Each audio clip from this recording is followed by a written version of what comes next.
Hello, I'm Roger Baker, Executive Director of the Stratfor Center for Applied Geopolitics at RANE. This podcast is brought to you by RANE Worldview, the premier digital publication for objective geopolitical intelligence and analysis. Find out how RANE can help you stay ahead of global events at ranenetwork.com.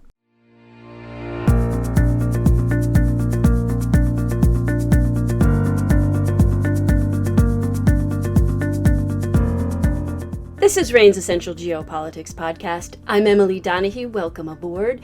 In August, there was a flare-up of violence in the Gaza Strip because of concerns of an imminent attack. Here to help us understand what's happening is Ryan Bohl, Senior Middle East and North Africa Analyst for RANE. Welcome, Ryan. Thanks for having me, Emily. So let's talk about what happened and how long it lasted.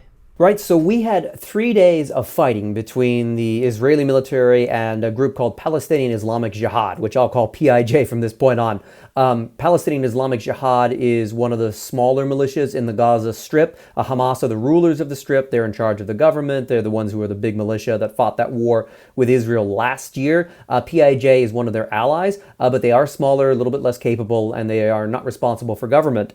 And what happened was at the beginning of this month, the Israelis have been trying to crack down on a wave of terrorism that's been emerging from the West Bank since the beginning of the spring.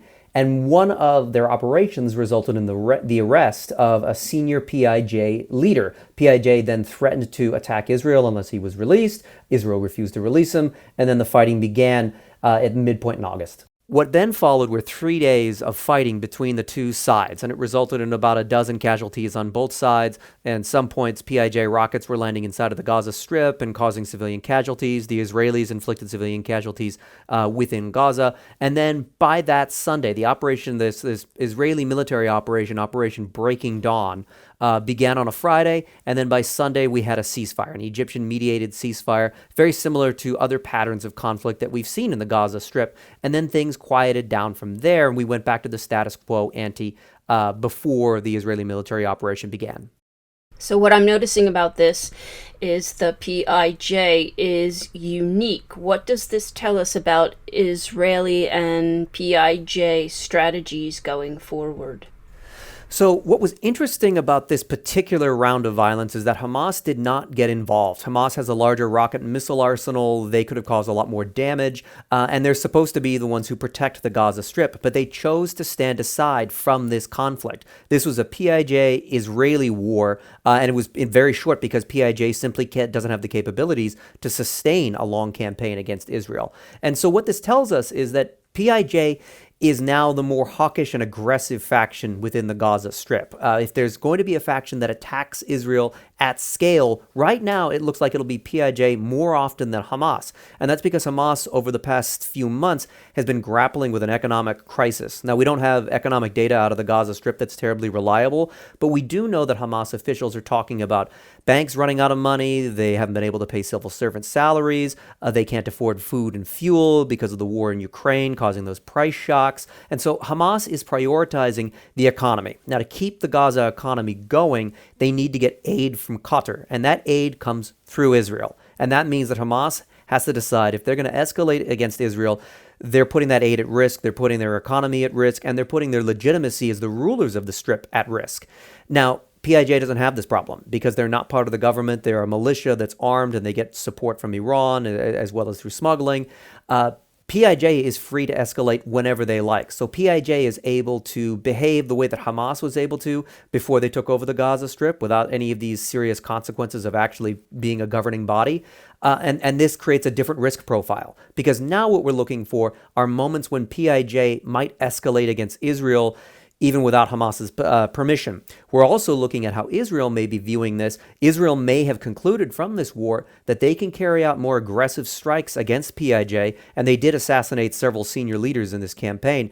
They may conclude that they can attack the Gaza Strip more often, so long as it's just PIJ targets. If they don't cause any Hamas casualties, or they don't cause enough damage to upset Hamas or anger Gaza population at large, and they then demand Hamas attacks, if they can do that, they might be able to strike PIJ targets more often and sooner, which is, of course, notable going forward because we're entering election season again in Israel.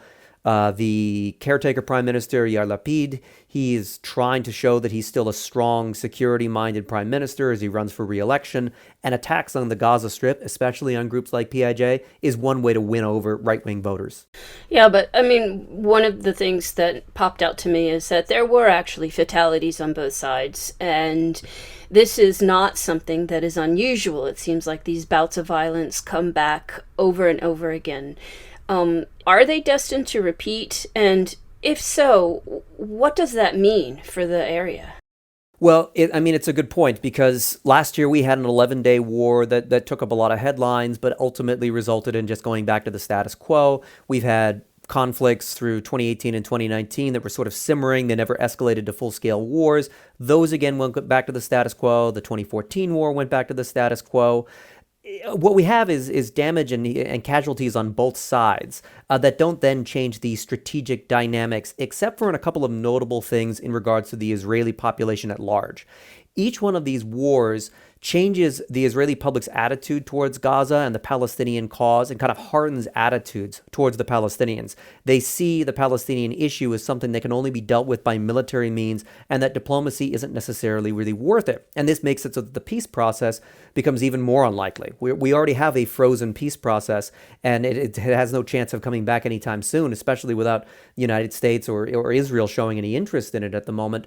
And with each one of these wars, Israeli voters start to say the only solution to Gaza is to treat it as a permanent military conflict, something that we manage from time to time, but that we never solve. And it pushes the Israeli electorate more towards the right. Now, that has ripple effects beyond just the Gaza Strip. As Israelis' attitudes towards the Palestinian question become a bit more nationalist, a bit more right-wing, it means that some of the far-right elements of the Israeli political spectrum are able to get into the Knesset through elections, and they can start pushing for more radical policies. Things like annexing the West Bank, things like expanding settlements in sensitive territories to the Palestinians in the West Bank.